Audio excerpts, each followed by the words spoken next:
සුබ දවසක් ඔයාලට. ඉතින් යාළුවනේ අද මං ආවා අපේ බටු වගාවේ අද අස්වැන්න නෙලන්න. මේ පළවෙනි මුරේ කඩන්නේ. ඉතින් ඔයාලට බලා ගන්න පුළුවන් මේක හයිබ්‍රිඩ් එකක්. ඉතින් මේකේ අස්වැන්න ඇත්තටම හොඳයි. ගෙඩිත් ලොකුයි. ඒ හින්දා බලමු මේ ඔයාලට කොහොමද කියලා. ඉතින් අපේ මෙතන තියෙනවා ගස් ගස් 30ක් 35ක් විතර තියෙන්නේ. එයින් 35න් පළවෙනි අස්වැන්න මොන වගේද කියලා බලමු. මම හිතන්නේ මේ පාර පළවෙනි අස්වැන්න ටිකක් අඩුයි. මේකේ ඊට පස්සේ ඉඳන් හම්බෙන අස්වැන්න ගොඩක් හොඳට තියෙනවා. මොකද මේක හයිබ්‍රිඩ් එකක් ඉඳලා බලමු අපි කොහොමද මේ ඔයාලා බලමු මං අස්වැන්න නෙල්න හැටි.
මේ තමයි අපේ අස්වැන්න. ඉතින් මේකෙන් සමහර ගෙඩි තියෙනවා සත්තු විදපු. ඉතින් ඒකෙන් ඔයගලන්ට කියන්න තියෙන එකම දේ තමයි මේවා වස විස නැති බෙහෙත්.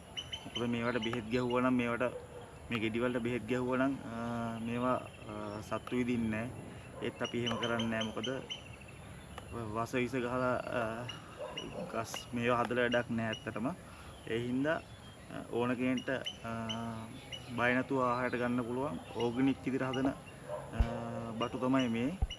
ඉතින් දැක්කනේ මේ බටු වර්ගයත් හොඳ පළදාවක් දෙන බටු වර්ගයක්. මේක කරල් ටිකක් මහතයි. ඉතින් මගේ channel එක subscribe කරලා නැත්නම් මගේ channel එක subscribe කරන්න. එහෙනම් ආයි අලුත් වීඩියෝ එකකින් ඉස්සරහදී හම්බෙමු. ඔයාලා හැමෝටම සුබ දවසක්.